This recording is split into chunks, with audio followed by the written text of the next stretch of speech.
So if you were to use one word to describe the recent stock market rally around the basket of Chinese equities, what would that word be? It's actually a four-letter acronym. It's FOMO, fear of missing out. So are you feeling the FOMO too? As of the time of this recording, I'm recording this on the 30th of September, after both the Hong Kong and the Chinese market has closed, and we are in the pre-market of the US trading hours.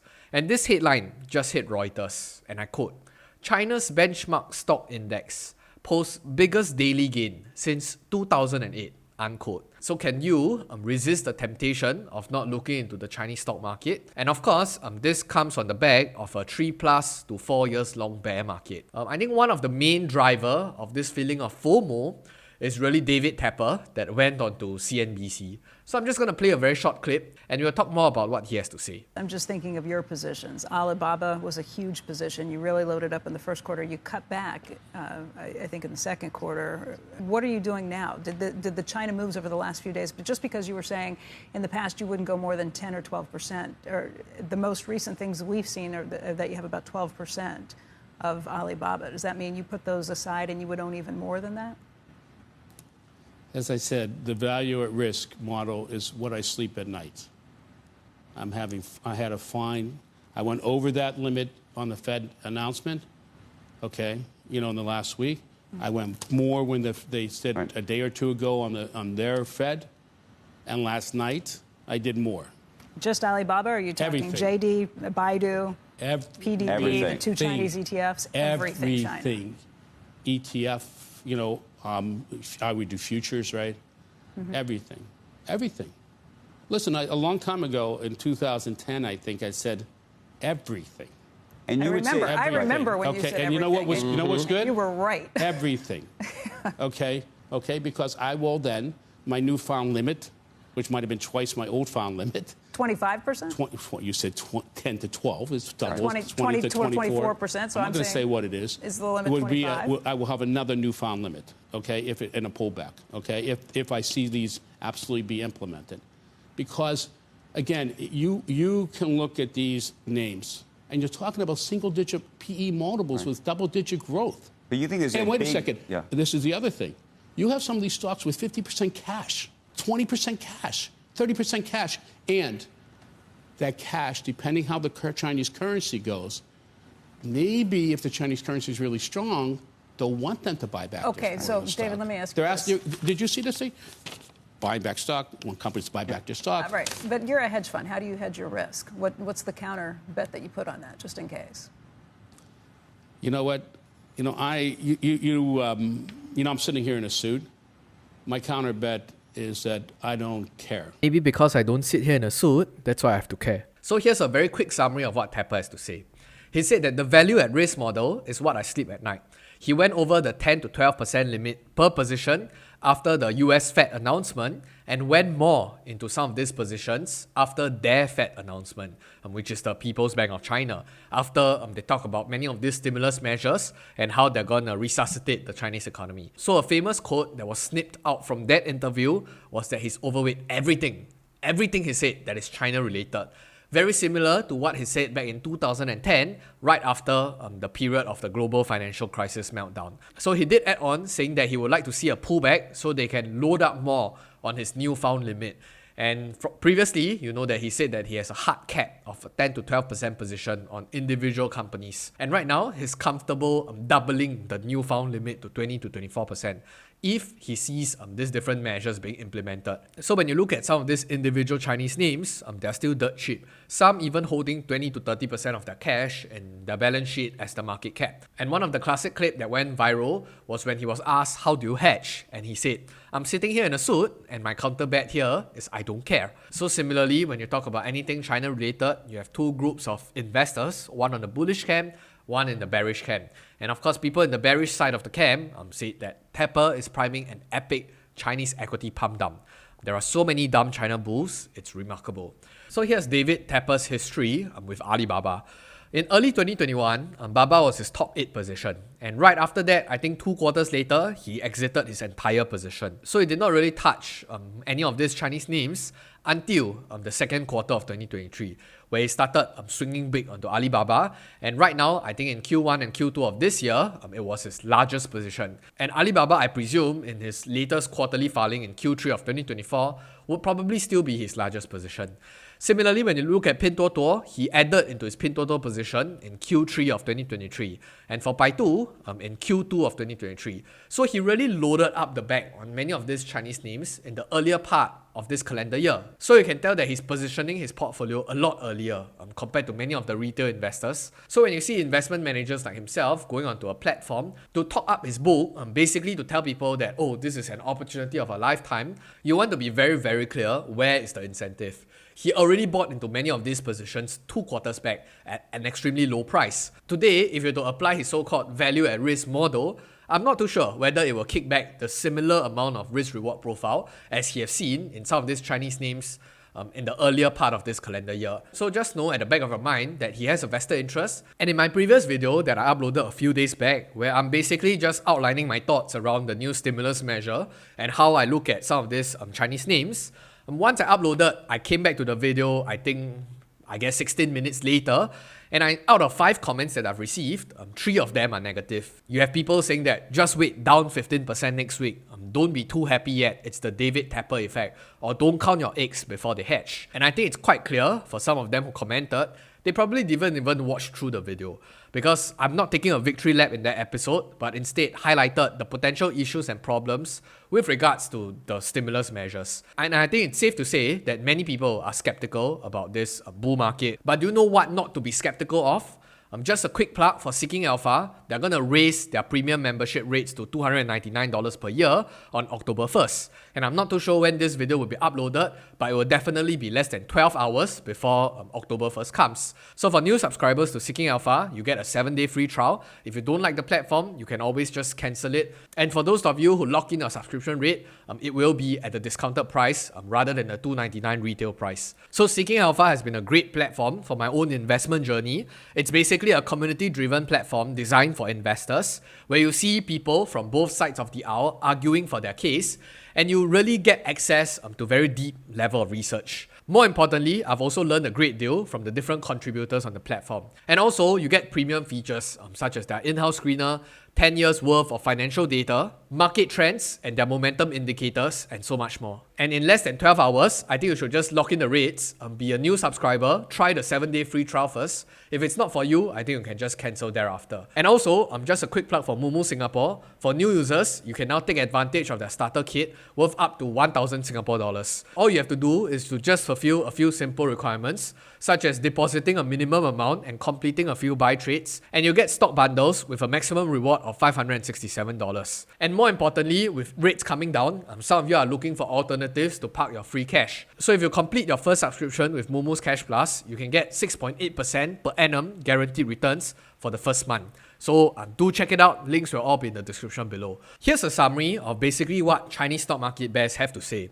I think first and foremost, of course, is that this recent rally is all macro with no fundamental. There's no fundamental change to the economy, no fundamental change in terms of the government, and all of this is basically the market trying to price in stimulus and a lot more, meaning to say anything else that the market can expect that the government is going to do. Maybe even in terms of property and consumption recovery, a stock market earnings recovery, and some sort of a multiple expansion as people get excited again. So the biggest question would then be, what if it doesn't go as planned, or if expectations run too ahead of itself? What if the stimulus measure is not enough to resuscitate the economy and no additional support will be brought to the stock market, and all these will just be a very momentary, as they call it, pump and dump. So the market is now very macro focused and fundamentals are not at play. But ironically speaking, the fundamentals has never been in play since 3 years ago, especially in the bear market, where everybody is writing and telling their own story about how the Chinese market has lost its way. The second most common argument is that all the indicators that you look at, many of these names, whether is it A shares or the H shares market or even the US ADRs, indicators show that everything is too overbought, RSI above 70, 80, some even 90. and we are probably going to expect a pullback soon.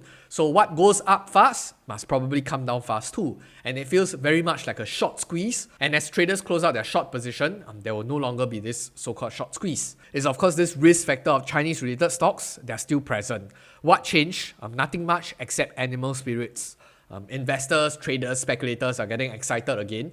The role of policy making, crackdowns, industry closure, etc., they're still there. VIE structure, the underlying ownership is murky. You don't necessarily own Chinese equities. Corporate governance, accounting, audit requirements, the delisting fears, I think all those are there. Nothing has changed overnight. So a lot of them are just trading on momentum. And last but not least, I think it's Chinese equities underperforming significantly over the last 3 decades. So why is this time different? I guess this is the 4 most commonly held talking points amongst the bears today. So to put this rally into perspective, the CSI 300, which is like how I call it, the Taobao version of the S&P, which tracks the 300 top or largest Chinese companies. So over that past 5 days, they're up 15.7%. But if to really drag out using a much longer term time horizon, from February of 2009, in that 15-year time frame, the CSI 300 index is not up 100, 200 or even 300%, it's up a whopping 73%. So that's a CAGR of, I don't know, I think less than 5%. So really, to empathize those naysayers, we can understand a lot of people are very skeptical. So looking at the price action of the index itself and to tell you that, oh, it grew 70% in 15 years, that doesn't tell you the full story, because as investors, we are looking towards owning stakes of equities because we want to have a business owner mindset. We want to focus on the earnings and cash flow. That's how they're going to return and benefit shareholders. So the forward 12-month earnings per share growth rate is not even positive. Markets is kind of pricing in a negative 11.69% year-on-year growth rate. And you cannot blame stock market participants to trade down all these Chinese names because the expectations are poor. If you are expected to go into a negative year-on-year growth rate, even trading at a 10 times PE is one too expensive. So here's my bottom line. I think let's not kid ourselves. I seriously don't know if this rally is sustainable or not. I think nobody knows. For people that tell you otherwise, I think they're probably fluffing you. But here's what I'm going to do. Hopefully, I'm able to make an educated guess on where we move on from here around this basket of Chinese stocks. So I know that some investors might be thinking that it might be a too little too late moment, maybe something similar like where the Japan stock market has been over the last 3 decades. But personally, I disagree. I don't think that this is a too little too late moment because it's imperative for the Chinese government or regulators alike to save the economy, to save the market, to save sentiments before everything spirals out of control. But I think I have a caveat here by saying that saving the market does not mean that stocks just go 90 degrees upwards. So right now, when stocks are going 90 degrees upwards, there are market participants front-running their expectations. But rather, I think from a government perspective, they are trying to create conducive environment for growth and for appreciation. However, that has not been the case for the past 4 years because it was actually in one direction only, but in the reverse, which is the bear market, and it has caused a lot of negative impact and consequences, particularly so for people in that economy, which is the Chinese people that saw their property prices coming down, their stock market net worth coming down, no good jobs were being created, and the economy was really just in a sideways movement. So I think moving forward from here, there are a lot of work to be done, and the government seems serious in terms of trying to arrest these problems. So with that in mind, I think that we have truly bottomed. But this idea of being truly bottomed does not mean that there will be significant upside to be reaped, but instead, they will put a cap on the downside. Meaning to say, if we see some sort of a bear market or weakness in terms of the market movements and sentiments again, my own speculation would be that the government will step in again with various measures to arrest this downturn. So which begs the second part of this question. How much more can we run? Especially for those of you who are coming in a lot later. So I think for investors, here's all I have to say. I think we are still largely undervalued, in fact severely undervalued for those names that I follow. But your time frame cannot be within the next 3 months. I want to make some money. For traders, I think if you want to capitalize on this stock market trend, you probably shouldn't focus on the big names like Alibaba or Tencent, because I've seen, or at least I looked through the screener, there are many smaller Hong Kong and Chinese names that are up triple digits this year. So if you want to trade volatility, I think those are probably better in terms of a trading vehicle. So some of you might think investors and traders are just the 2 main groups. I think there's still one more group that is the middle of the road. So they want to trade so-called big names because if it turns south, you can have more conviction to back hold. So I think when you look at this logic, in theory, I think it makes sense and I can understand. But it might not necessarily be the best long-term wealth building strategy. Because if you really come in with the idea that I want to trade first, and then if it turns south, then I will kind of become a back holder, it might not give you the conviction to stay true, especially for people that have ran away over the last 2 to 3 years because they have not studied the company. They are in for a quick trade, but just because the trade turns south, that's why they're left back holding. I think you might want to revise your entire investment or trading philosophy and to come up with a more robust trading or investment plan. So that's just my own takeaway and bottom line. So just 2 more points here, specific to the bazooka stimulus aftermath, from Li Qian, when the NDRC said that private business and its owners are also our own people. We need to help them overcome the current obstacles. And even in Xinhua News stating that finance is an important tool for the country. And you can really see there's this change in attitude and tone towards people in finance, toward people in private businesses. And also just one additional data point for those of you who are following. So from October 1st to 7th, it's the national holiday off. Domestic flight prices is decreasing, repeating the pattern of May holiday and suggesting demand lower than expectations. International travel flight prices is still increasing, suggesting that the well-off is still on and they're still traveling.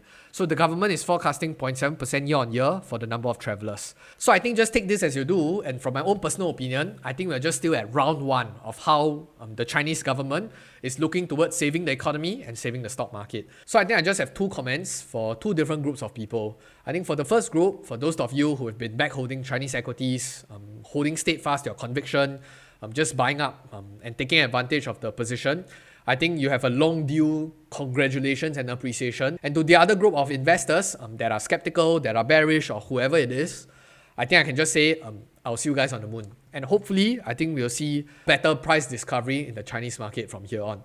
With that, I'll see you guys in the next video, and goodbye.